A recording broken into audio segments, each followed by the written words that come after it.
이태원 압사 참사 희생자 추모 공간에 시민들의 발길이 이어지고 있습니다. 한편 이번 참사에 대한 책임이 어디에 있는지를 두고 논란이 이어지고 있습니다. 이태원 참사 사고를 둘러싼 논란을 짚어봅니다. 자, 저희가 이태원 이 참사 소식을 전하기 전에 한 가지 저희 그 방침 입장 같은 걸 좀 말씀드릴게요. 안 그래도 제가 뭐 오프닝에서도 말씀드렸지만 뭐 사고 당사자분들 또 유족들은 말할 것도 없고 이 뉴스를 보고 계시는 많은 가족분들의 어떤 트라우마, 이런 우울감 이런 거에 대한 우려들이 많이 나오고 있는데요. 자, 그래서 저희는 이 이태원 참사 관련한 이런 자극적인 화면은 원칙적으로 사용하지 않고 사고 당시 상황을 정말 직접 꼭 보여주지 않으면 이게 설명이 안 되는 그런 경우에 한해서만 엄격하게 영상을 사용하도록 하겠습니다. 최대한 저희도 조심조심해서 방송에 임하겠다는 말씀 먼저 드리고 이태원 참사 소식 시작하죠. 자, 이 기자, 참 그러지 않길 바랐는데 사망자가 또 늘었네요. 예. 네, 맞습니다. 오늘 오전 11시 기준입니다. 이 중상자로 분류됐던 20대 여성이 안타깝게도 숨졌습니다. 이로써 사망자는 156명이 됐고요. 이 중에서 사망자는 남성이 55명, 여성이 101명으로 집계가 되고 있습니다. 현재 기준으로 중상은 29명, 경상은 122명으로 부상자는 총 151명입니다. 이 가운데 111명은요, 상태가 호전돼서 귀가했습니다. 입원 상태인 사람은 모두 40명입니다. 연령대별로 보면 20대가 104명으로 가장 많고 30대가 31명, 10대가 12명, 40대 8명, 50대 1명 등입니다. 이 사망자의 연령대별 통계이고요. 외국인 사망자는 이란, 중국, 러시아 등 14개국 출신 26명입니다. 자, 백 변호사님, 참 이게 이럴 수 있을 거라는 걸 예상은 했는데 또 여지없이 불법 건축물 얘기가 나옵니다. 그러니까 사실 이 사고 현장이 이 도로폭이 굉장히 좁죠. 해밀턴 호텔을 끼고 이렇게 T자형으로 돼 있는데 T자형에 내려오는 길에서 이런 안타까운 사고가 일어났었는데요. 이제 문제가 이 지금 T자형 골목의 어떤 한 부분이 불법 건축물이라는 게 확인이 됐습니다. 지금 보시면 저 지금 사고 발생 골목 위에 저 T자형으로 지금 돼 있죠. 예. 위쪽에 해밀턴 호텔 북쪽에 있는 주점이 테라스를 무단 중축하면서 저기가 한 1m 정도가 좁아진 거예요. 그러면은 사람들이 이렇게 오다가 저 사이 길로 병목 현상이라는 게 생기잖아요. 생기죠. 그러니까 이제 저 상황에서 저쪽으로 구조대원이 현장으로 접근하는 것조차 힘들었다는 얘기가 나오는데 일단 이 법원에 등기도 하지 않은 그런 무허가 건축물이라는 게 확인이 되면서 좀 논란이 커지고 있는 것 같습니다. 예, 양 변호사님, 그 보통 저렇게 자치단체에서 저런 거 단속 안 하나요? 그러게요. 이게 참 이해가 안 가는데 이번에 사고 때문에 이게 주변 건축물을 확인하는 과정에서 저게 드러났다라는 것도 굉장히 놀라운 사실인데 어쨌든 앞으로 그럼 어떤 식으로 진행을 할 것이냐에 대해서 서울시에서는 지금 우리가 굉장히 빨리 좀 뭐 환경이 변해왔지 않습니까? 그래서 서울시 조례에 따르면 1981년 이전에 지어진 무허가 건물 같은 경우는 또 단속 대상이 아니라고 한답니다. 서울시에서는 해마다 항공사진을 촬영을 해왔기 때문에 그럼 이게 언제 생겼는지를 항공사진을 대조해보면 알 수 있지 않습니까? 예. 그래서 81년 이후에 지어진 것인지에 따라서 단속 여부를 결정을 하겠다라고 그렇게 입장을 밝혔습니다. 자, 교수님, 경찰의 현장 대응. 제가 이 말씀은 꼭 전제는 좀 하고 말씀드릴게요. 그 사고 참사 당시에 현장에 출동했던 경찰 병력 또 소방 병력들 정말 한 사람이라도 더 살리기 위해서 정말 울부짖어가면서 CPR을 하고 정말 구조에 최선을 다하셨잖아요. 그분들의 어떤 노고를 폄훼하거나 할 생각은 없습니다만 뭐가 됐든 그렇다고 해서 경찰이나 이런 대응에 대해서 100점을 줄 수는 없는 상황이에요, 지금. 실질적으로 이제 그 윤희건 경찰청장이 이번에 경찰의 대응에 대해서 문제점이 있다라고 인정을 하고 사과를 했습니다. 그래서 이제 근무자들이 어떤 조치를 취했는가와 관련돼서 실제로 그 대응이 적절했는지 수사하고 감찰을 하겠다라고 이제 얘기를 했는데요.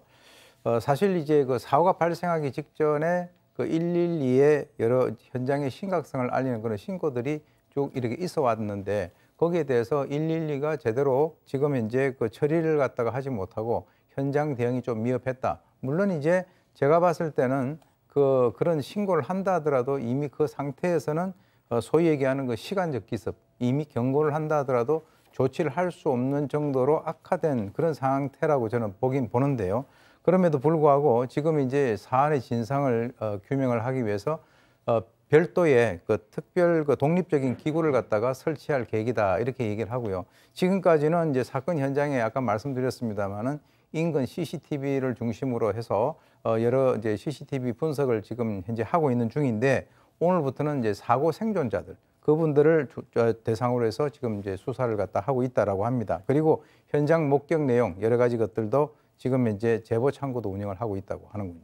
알겠습니다. 자, 그럼 여기서 오늘 첫 번째 사건 체크포인트 짚어보죠.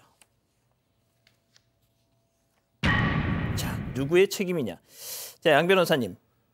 지금 뭐 채팅창에서 우리 가족 여러분들도 계속 그 말씀을 하고 계시는데요. 이상민 행정안전부 장관 그리고 박희영 용산구청장의 책임 회피성 발언. 예, 좀 짚어주셔야 될 것 같습니다. 사실 어제 오전까지만 해도 이상민 장관 같은 경우에는 경찰이나 소방 인력의 배치가 문제가 되진 않았다라고 그렇게 발표를 했습니다. 그러니까 오히려 평상시에 이태원에 배치됐던 인력보다 증가를 했고 사람이 늘어난 만큼 경찰도 평소보다 이전 해보다 더 많이 배치를 했기 때문에 그게 원인이 되지 않았다라는 취지로 그렇게 얘기를 했거든요. 근데 오늘 국회에서 새로운 내용들이 좀 나왔습니다. 예. 112 신고가 사고 발생 이전까지 그러니까 사고가 10시가 넘은 시각이었지 않습니까? 10시 15분경이었는데 그날 오후 6시 34분에 최초의 신고가 나왔고 그때 신고 내용이 압사라는 단어가 들어갑니다. 예. 시민이 경찰에 112 신고를 해서 이 상태로 두면 압사 사고가 날 것 같다라는 신고가 있었고요.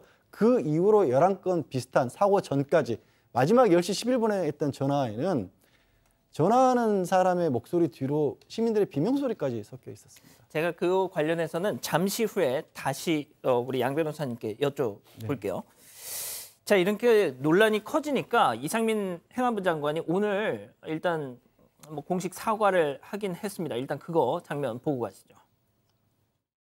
저는 경찰의 사고 원인 조사 결과가 발표되기 전까지는 섣부른 추측이나 예단은 삼가해야 된다는 취지에서 드린 말씀이었지만 결과적으로 소중한 가족을 잃은 유가족과 슬픔에 빠져 있는 국민의 마음을 미처 세심하게 살피지 못했습니다.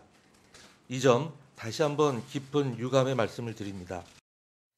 자, 경찰 병력 배치의 문제 이건 차치하더라도 일단 신고가 들어왔으면은 제대로 대응을 해야 되는 거는 당연한 거잖아요. 그런데 방금 양 변호사님이 앞서 잠깐 얘기를 하셨지만 일단 이태원에 지금 뭔가 좀 사달이 났다라는 최초의 신고가 오후 6시 34분이었다는 거잖아요. 이 기자. 네, 맞습니다. 예. 오늘 조금 전에요. 이태원 참사 당일 저녁에 접수된 이 112 신고 내용이 모두 공개가 됐습니다. 모두 11건입니다. 이 첫 신고는 무려 말씀하셨다시피 오후 6시 34분인데요.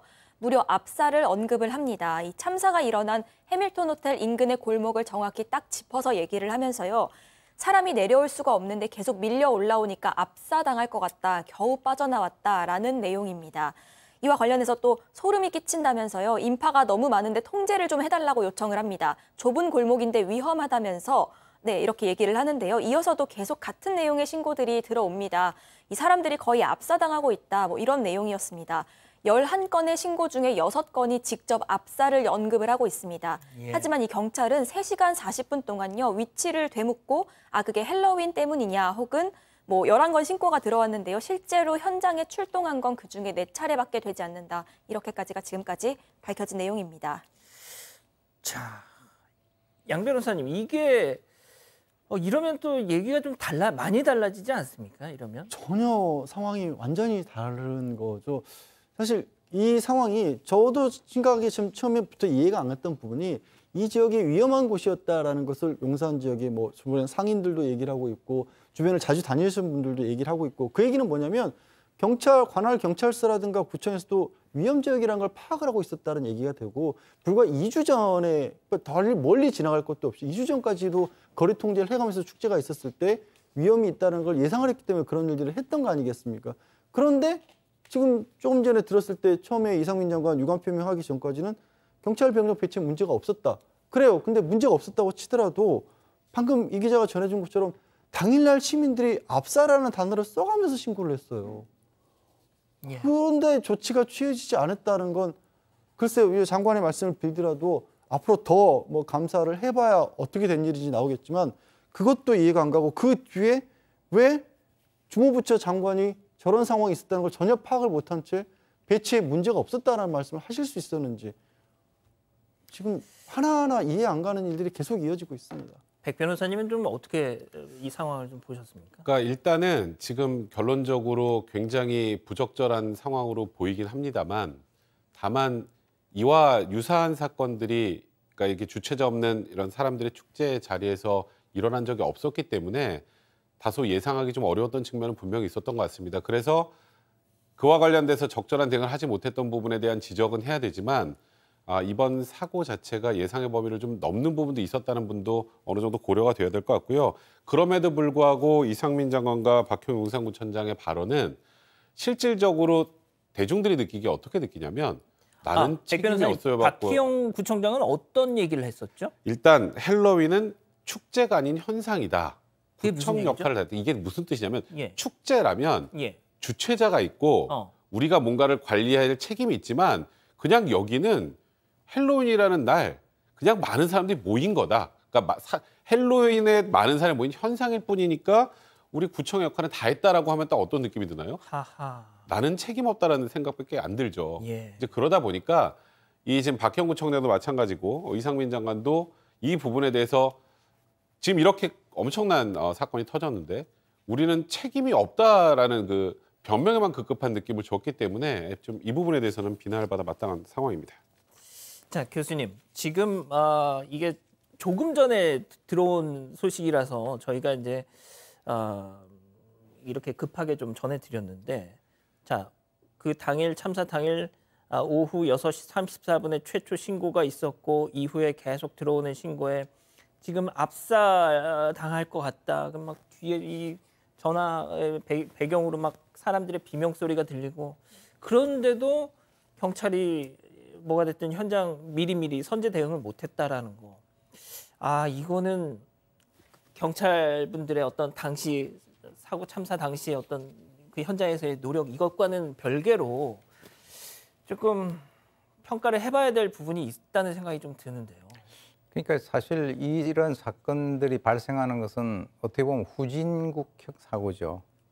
그런데 사실 제가 아까도 말씀드렸지만 압사와 관련돼 가지고 거기 있는 지구대에 있는 사람들이 뭐 인원이 뭐 몇 명인지는 모르겠습니다만 그분들한테 가서 압사될 것 같다. 이거 빨리 어떻게 해야 되겠다라고 했을 때 거기에 있는 몇 명의 경찰관으로서는 어떤 조치를 갖다가 하기가 상당히 쉽지 않았을 것이다. 저는 일단 봅니다. 현실적으로. 그렇기 때문에 좀 안타까운 것은 오히려 방금 이제 뭐 용산구청장도 이거는 축제가 아니고 현상이다 이렇게 얘기를 했는데 어쨌든 자기 관내잖아요. 그러니까 이것을 저는 뭐 그런 얘기를 몇 번 했었었는데 오히려 좀 선제적으로 그쪽에 차 없는 거리 같은 것을 만들어서 뭐 물론 이제 뭐 그 결론적인 그런 뭐 이렇게 일이 터지고 난 뒤에 얘기긴 합니다만 거긴 차 없는 거리를 만들어서 사실 거기도 제가 이렇게 보니까 차 같은 거 불법 주차하고 엄청 차들이 많았었어요. 예. 그러니까 거기에 차 없는 거리로 지정을 해가지고 사람들이 그쪽을 갖다 걸어 다니고 했었으면 그쪽에서 어떤 그 사람들과의 어떤 그 밀집성이라든가 이런 것 좀 완화될 수 있지 않았겠는가 하는 그런 안타까움이 있고요.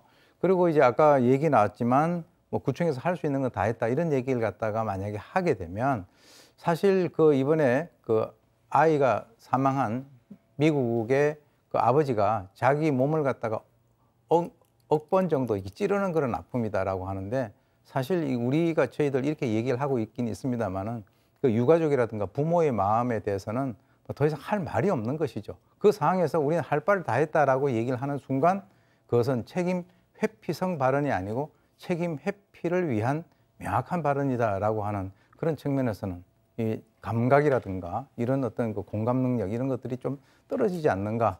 처음에 상황 파악을 못했다 손 치더라도 좀 심하다는 생각이 듭니다. 알겠습니다. 첫 번째 사건 이렇게 정리하고요.